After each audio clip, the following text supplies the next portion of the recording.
الحمد لله نحمده ونستعينه ونستغفره ونؤمن به ونتوكل عليه ونعوذ بالله من شرور أنفسنا ومن سيئات أعمالنا من يهده الله فلا مضل له ومن يضلل فلا هادي له ونشهد أن لا إله إلا الله وحده لا شريك له ونشهد أن محمدا عبده ورسوله صلى الله تعالى عليه وعلى آله وصحبه وبارك وسلم تسليما كثيرا كثيرا.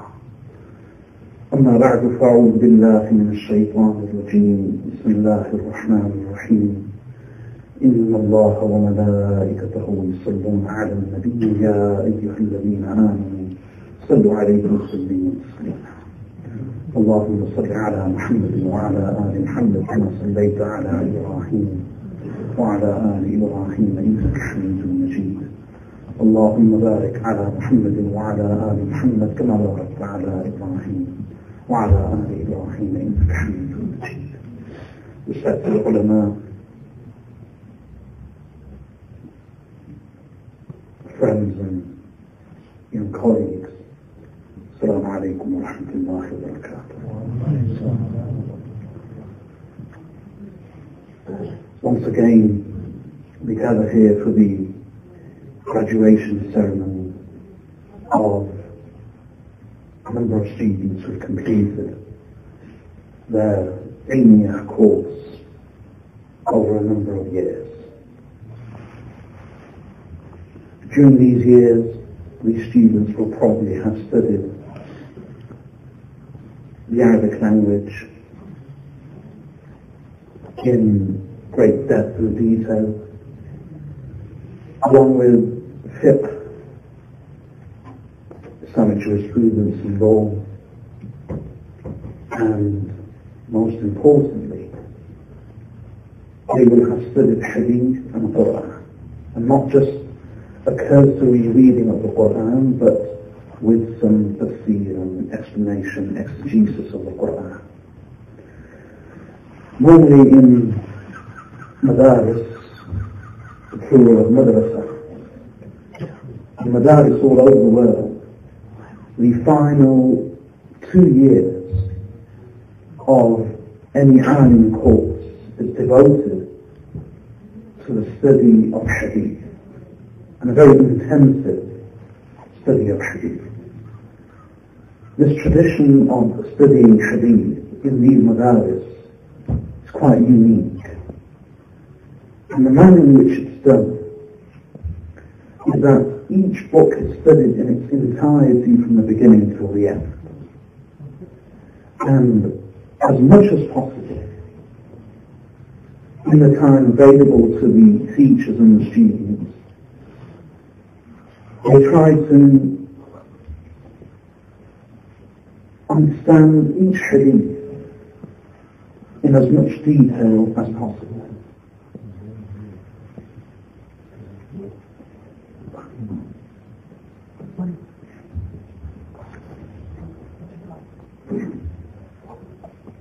As I said, this is the original method of studying hadith. The very earliest ulama of Islam would study the entire book of hadith, not just a few select narrations. And even now in some parts of the world, where there are specialist courses in higher universities to study and specialize in the field of hadith, even then, these courses only stipulate that the students are required to study just a few hadith, sometimes 40, 50, 100, no more. And after having studied a few ahadith, the students are normally given certificates of having completed the course, and in some universities they are even regarded as being specialists in hadith. In contrast to that, the original method of learning and teaching hadith from the very earliest time of Islam, this method has been preserved by our ulama in the traditional madaris, of studying the entire book from beginning to end in as much depth and detail as possible.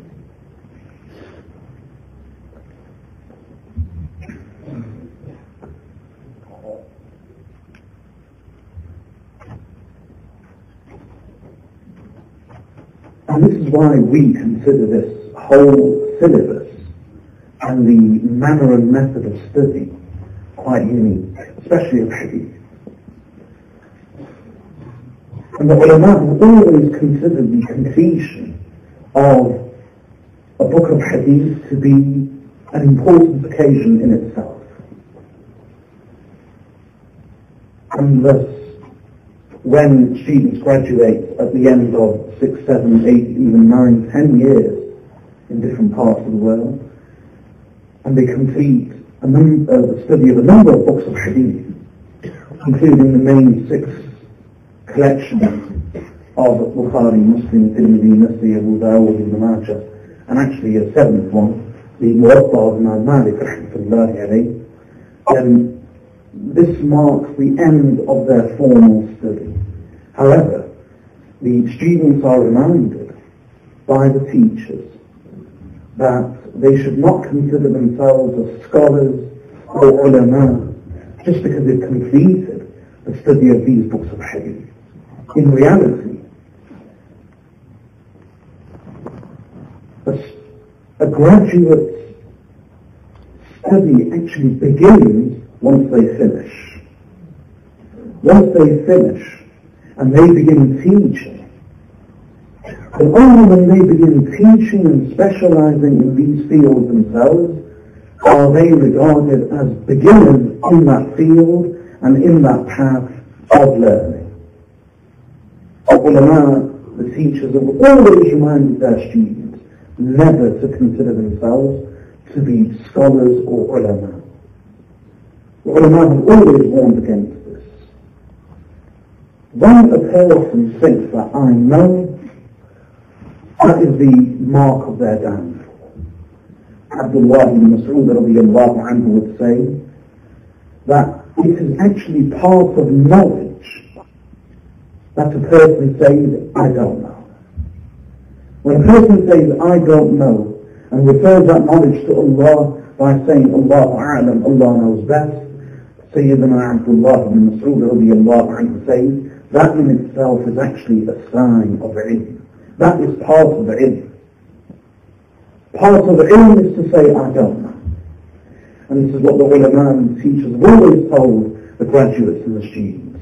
In any case, when they do complete these years of study, then it's normally marked with a graduation ceremony, and in a symbolic manner, the final few hadith of each book are recited and completed, and sometimes, if not with other books than at least, the final few hadith or the last hadith of Sahih al-Bukhari is recited, and this marks the completion of that book and their studies in that particular course. Now, why is hadith regarded as being so important? 1, 2, and why amongst the books in the collections of hadith is Bukhari given such a position? Well, first of all, as far as hadith is concerned, the hadith are the words of Rasulullah sallallahu alayhi wa sallam. He brought the Quran to us. But our ability to understand the Quran and to appreciate it and to apply its meaning and message and its teachings in our lives, all of this is very limited. Our ability is limited. Without the commentary of the Prophet sallallahu alaihi wasallam, without his explanation, without his personal example, without his clarification, we cannot understand the Quran. In fact, the companions radiyallahu anhum couldn't understand the Quran in its entirety. Of course, everybody understands a bit. And so when a person reads a translation of the Quran, or a native Arabic speaker reads the Quran in the Arabic language, of course they will understand some part of it. The simple message, such as, do these good things, avoid these sins, the tawheed of Allah, avoiding shirk, etc. But apart from the most simple messages of the Quran, In its entirety, the Quran cannot be understood without the commentary, without the tafsir, without the explanation, without the example of the Prophet Muhammad sallallahu alayhi wa sallam. And his tafsir, his explanation, his personal example, where was this all found? It was found in his life. Allah subhanahu wa ta'ala says in a number of places in the Holy Quran that it was the duty of the Messenger sallallahu alayhi wa sallam to come and recite the verses of Allah to the people and then to teach them the book and wisdom. He didn't just come to deliver the words. The Prophet sallallahu alayhi wa sallam came to deliver the words and the meanings of the words and to demonstrate practically how those words of Allah and how those teachings of the Quran were to be applied and were to be lived by. Allah says, وَالَّذِي بَعَثَ فِي الْأُمِّيِّينَ رَسُولًا مِّنْهُمْ يَتْلُو عَلَيْهِمْ آيَاتِهِ وَيُزَكِّيهِمْ وَيُعَلِّمُهُمُ الْكِتَابَ وَالْحِكْمَةَ. In Surah Al-Jumu'ah he says, it is He, Allah, who sent amongst the unlettered people a messenger from themselves who recites to them His book, His verses, and who purifies them, and who teaches them the book and wisdom. The Prophet ﷺ actually taught the book of Allah, its words, its meanings, its message, its practical example, how it was to be applied, in which context. All of this was shown and demonstrated by the Prophet ﷺ in his personal life as well as in the public life of the Muslims. That ta'aleem of the book, that teaching of the book, that wisdom, that living commentary, that personal example, his words of explanation and clarification, his own tafsir of the Quran, all of this, and his personal example of character and conduct, all of this was contained in the Sunnah of the Prophet sallallahu alaihi wasallam.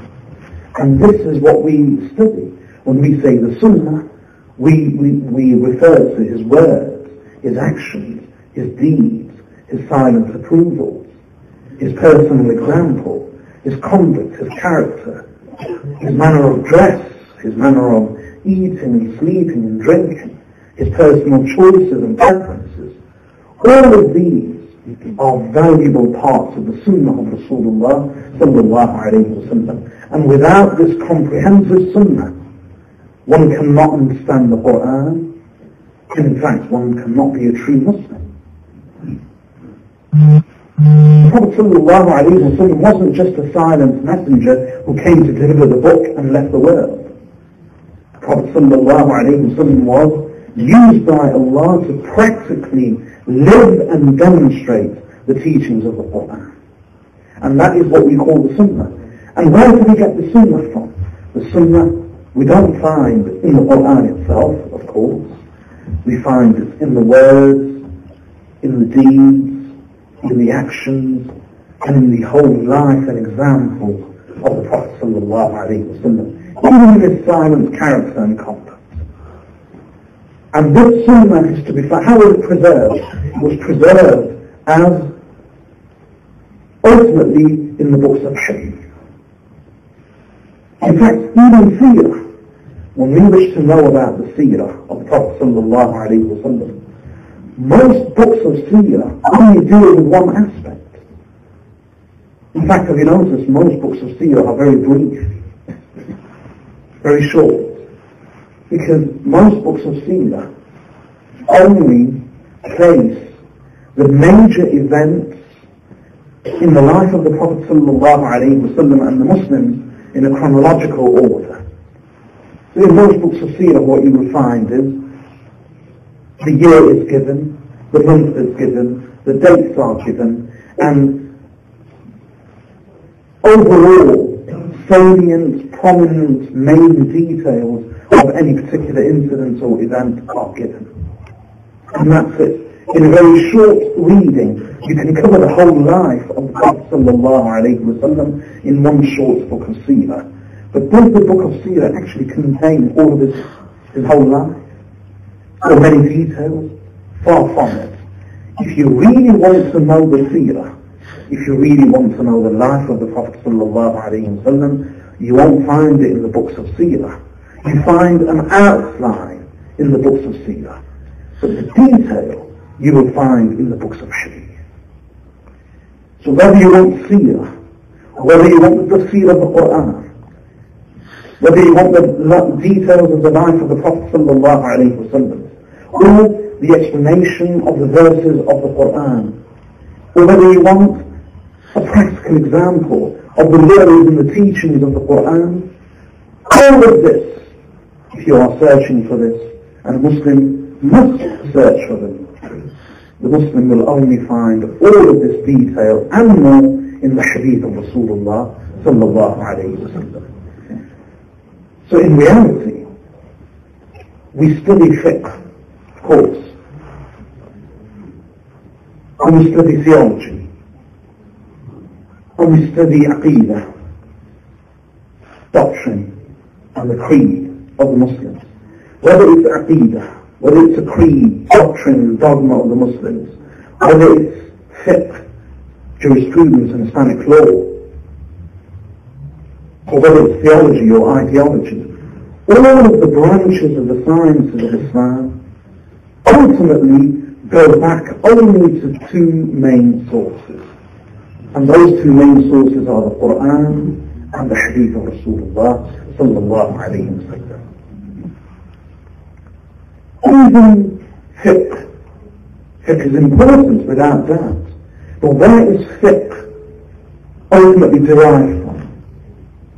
From the Quran and from the hadith of Rasulullah sallallahu alayhi wa sallam. These are the two main springs and fountains of Islam. These are the two main sources. And each is dependent on the other. In order to understand the Quran, you need the hadith. This is why the hadith has played such an important role in the life of the Muslims. And there's one more thing. Why do Muslims have this passion for hadith? Or I should say, why do the ulama have this passion for hadith?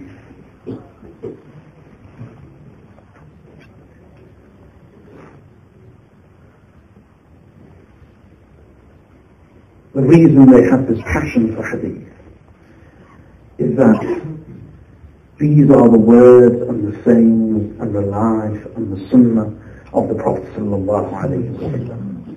When a person is immersed in the love of Rasulullah alayhi salatu wa salam, he will find his great pleasure of love in the sunnah of the Prophet sallallahu alayhi wa sallam. When one loves another, he wants to know, and they want to connect, and they want to relate themselves to and with every part, every aspect, every detail of their beloved. And when the companions radiyallahu anhum loved the Prophet sallallahu alayhi wa sallam, they clung on to his words. And those who came after the noble companions radiyallahu anhum, to this day, those who have followed in their footsteps, the ulama, their love for hadith, their passion for hadith, was ultimately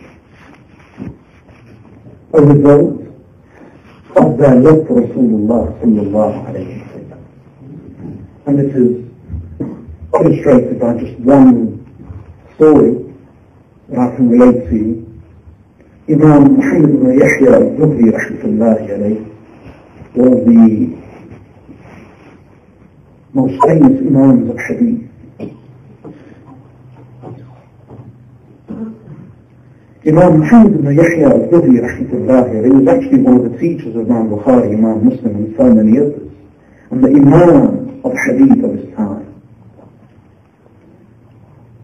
Imam Muhammad ibn Yahya al-Zuhri rahmatullahi alayhi was one day seated inside his house in a locked room. Not locked, but closed, because the door was closed. And there he was, sitting in candlelight, with the smoke and the smell of the candle and the wax, the candles and the wax, permeating the room. His son walks in, and when he saw his father bent over the books of hadith, pouring through the books of hadith, in that closed room, with just in candlelight, with the fumes and the smell of the candles and the wax, the son took pity on his father and said to him, "Oh father, why don't you relieve yourself slightly? I.e., why don't you go easy on yourself? Why don't you relieve yourself slightly?" So Imam Muhammad ibn Yahya al-Zuhri rahmatullahi alayhi said, "Son, how can you tell me to relieve myself slightly when I am with Rasulullah sallallahu alayhi wa sallam and his noble companions? When I find myself with the Messenger of Allah and the noble companions." This is how they were. The hadith, the study of hadith, the learning of hadith, listening to the recitation of hadith, all of this for them was a transportation from their current world and their current existence all the way back to the time of Rasulullah sallallahu alayhi wa sallam in Medina Munawwarah. This was their passion, and passion has remained until this day. The ulama of Islam undertook great journeys, made great sacrifices in order to learn, write, record and preserve the hadith of Rasulullah sallallahu alayhi wa sallam. They spent money for it. Imam Yahya ibn Ma'in, rahmatullahi alayhi, one of the famous scholars and imams of hadith. Imam Yahya ibn Ma'in, he was such a great scholar. Imam Ahmad ibn Hanbal, the famous Imam of Fiqh, Imam of the Muslims, and the collector and author of that huge Musnad, which contains more than 27,000 hadith, the teacher of Imam Bukhari. Imam Ahmad ibn Hanbal, rahmatullahi alayhi, and the student of Imam Shafi'i, rahmatullahi alayhi majma'een, speaking of Imam Yahya ibn Ma'in, he would say, any hadith which Yahya ibn Ma'in does not know is not a hadith. That was the scholarship and the knowledge of Imam Yahya ibn Ma'in. The same Imam Yahya ibn Ma'in rahmatullahi alayhi said, when my father passed away, he left me, and he mentions the figure of approximately 1 million dirhams. 1 million dirhams. Approximately. Which in today's currency is equivalent to approximately £2 million sterling. So he inherited £2 million sterling from his father when his father passed away.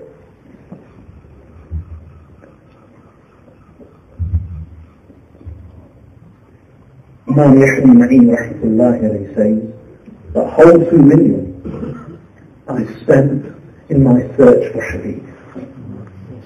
So much so that by the end of it, I didn't even have enough money to buy myself a pair of sandals. Imam Bukhari rahmatullahi alayhi, Imam Ahmad ibn Hanbal, he travelled to Mecca to listen to hadith, to learn hadith. And when he was in Mecca, his money ran out. So he had no wealth or money to look after himself, to pay for his accommodation, his food and drink. So Imam Ahmad ibn Hanbal rahmatullahi alayhi would study the hadith under the teachers. And then at times when he needed to during the day, out of his hours of study, he would work in Makkah al-Mukarramah. This was in his youth, in his young days. And do you know how he would work? What did he do as a job? Imam Ahmad ibn Hanbal was a coolie. He used to carry luggage and goods for people on his back and pull carts of luggage in the streets of Mecca in order to earn money to look after himself, so that in the evenings and at other times out of work he could sit with the teachers and study the hadith of Rasulullah sallallahu alayhi wa sallam. Imam Bukhari rahmatullahi alayhi He also, he said he was a trader, he was a businessman, and he used to trade in cloth, bales of cloth. Yet, Imam Bukhari, despite being a trader and a businessman, he says that in his journeys and travels for hadith, at times he spent all of his money and he faced such hardship that he says at times for up to 3 days I used to eat nothing but grass. And that was Bukhari. And these are just a few examples. Countless ulama devoted their lives and their youth to the study of the words of Rasulullah sallallahu alayhi wa sallam. They undertook great journeys. They travelled far and wide. They spent their wealth. They went hungry. They lost their sleep. All of this out of love for the words of Rasulullah sallallahu alayhi wa sallam. I've mentioned this story before, I won't go into it in detail, but just briefly. Baqi ibn Makhlad al-Andalusi rahmatullahi alayhi was a famous imam from Cordoba in Spain. And out of his love for hadith and his desire to study hadith under Imam Ahmad ibn Hanbal, he travelled all the way from Cordoba in Spain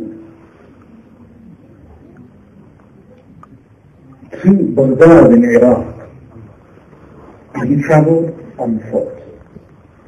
He vowed to Allah that I will travel on foot.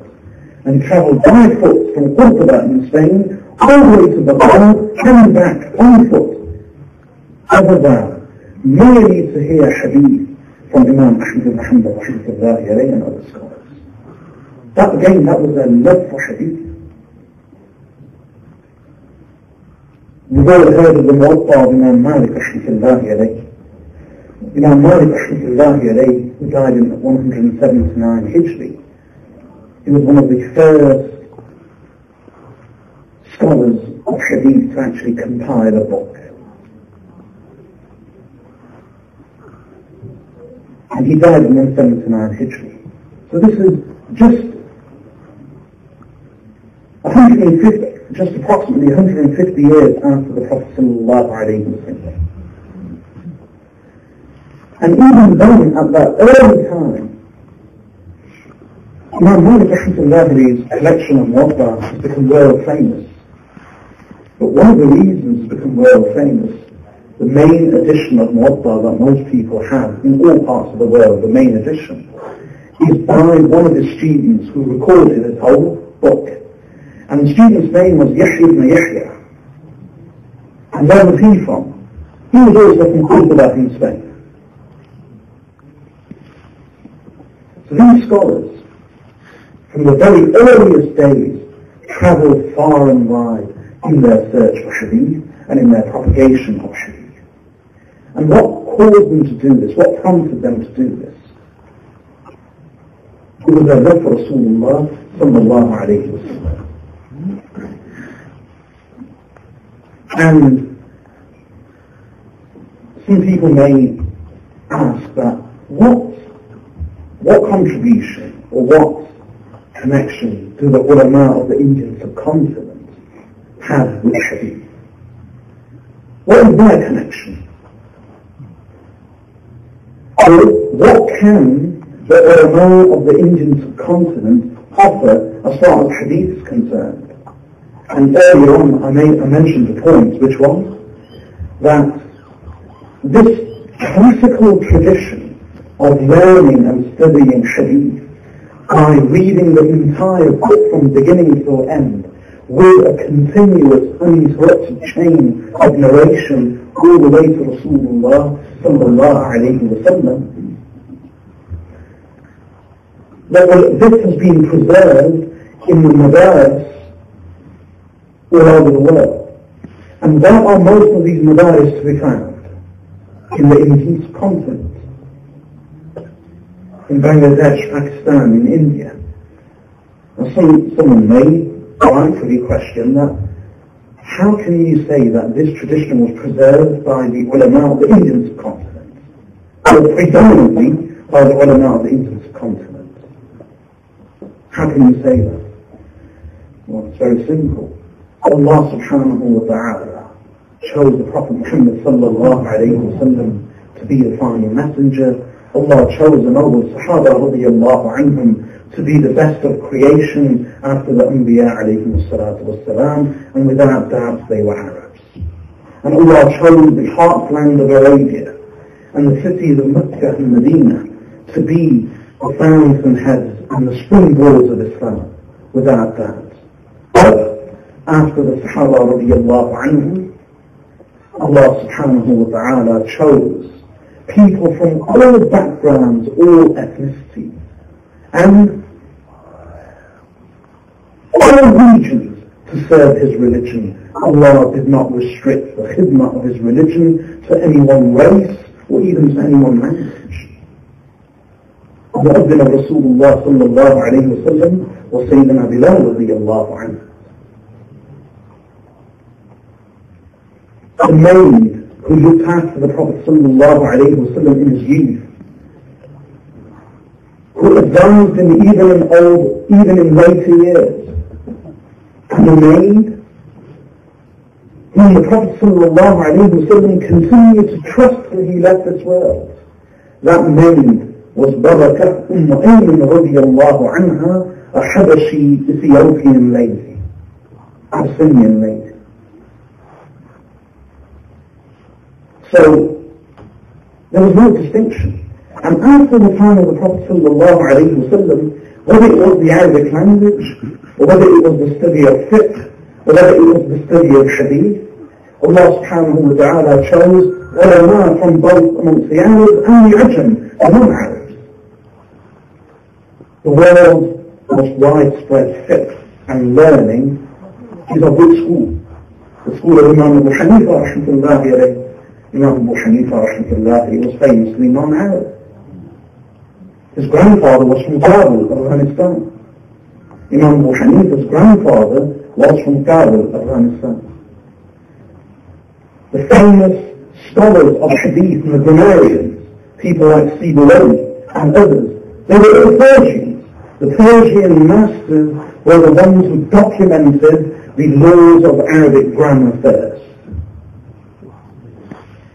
And all of these collectors of hadith, whether it's Imam Bukhari or Imam Tirmidhi or Imam Nasa'i or Imam Ibn Majah or Imam Abu Dawood, all of these were foreigners. They were Arabs. And hadith in the regions of continent goes back all the way to the very earliest days. I mentioned earlier that, and I'll just mention one more thing. Rashid Rida, the famous scholar and thinker of Egypt, an Arab, he actually writes that in the 10th century of Islam, when hadith was being lost in the Arab world, and when hadith was dying out in the Arab world, it was the scholars of India who actually saved and revived the science of hadith. And that's Rashid Rida who said that. And one of the reasons he said that was, you have the likes of Imam Ali al-Muttaqi al-Hindi rahmatullahi alayhi, a famous scholar, who was born in southern India near Hyderabad, and then he moved and lived in Gujarat of all places, and he actually taught there and wrote there in Gujarat. Imam Ali al-Muttaqi al-Hindi rahmatullahi alayhi, a scholar of the 10th century, who died in 975 Hijri, he then later moved to Mecca. He produced the largest collection of hadith that we know.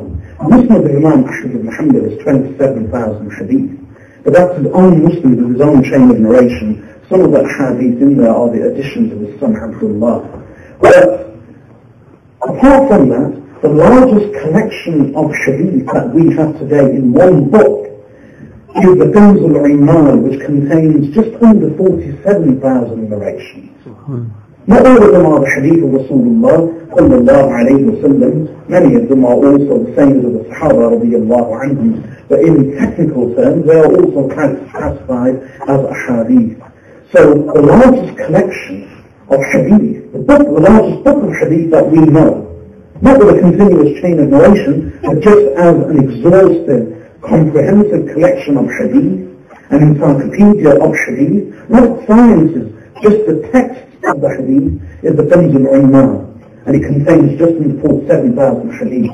Who wrote that? Who compiled that? Imam Ali Muttaqi al-Hindi.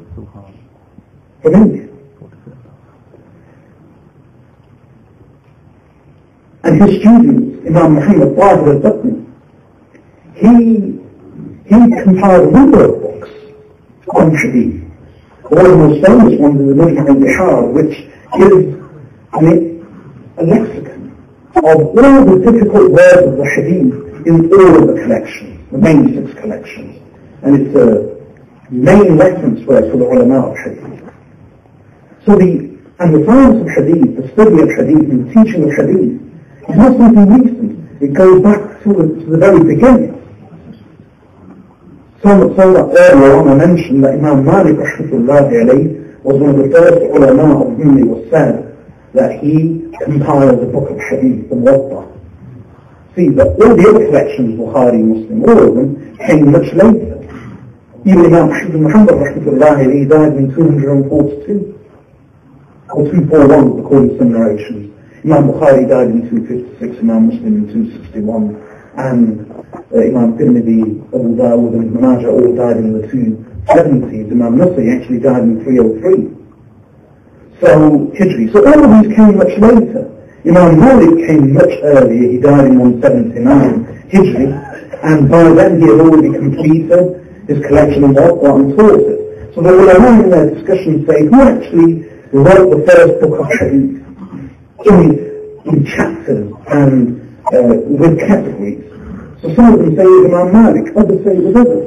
There's difference of opinion. One of the ulama who lived at the same time, who died 19 years before Imam Malik, and he was one of the first people to write a book of hadith with chapters and categories, was someone called Imam al-Rabi' ibn Sabih, rahmatullahi alayhi. He was one of the most famous scholars and saints of Basra. But ulama say there was no greater master in piety and in sainthood than Imam al-Rabi' ibn Sabih in Basra. He was actually the teacher of Imam Sufyan al-Thawri and Imam Waki' ibn Jarrah, and is one of the narrators of Tirmidhi and Ibn Majah. And he was one of the first people who is reputed to have written and compiled a book of hadith with categories and chapters. He took his learning all the way from Basra to India, and he died in India.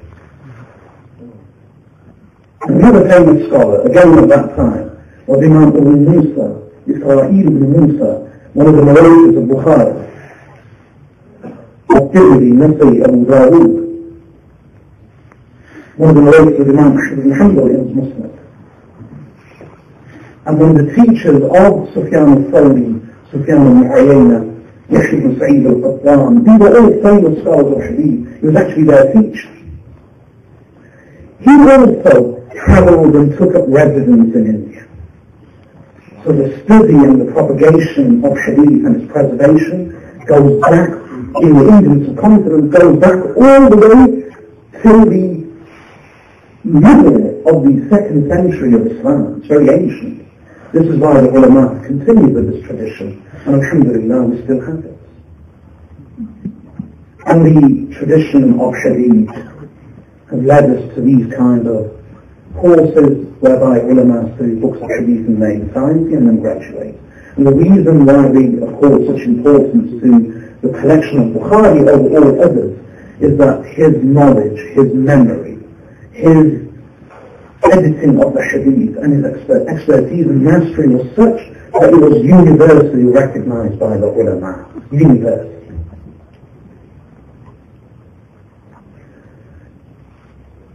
One of the imams says that he went to Egypt. And in Egypt he met 30 of the greatest scholars of Egypt at that time, who had not yet met Imam Bukhari. 30 of the greatest scholars.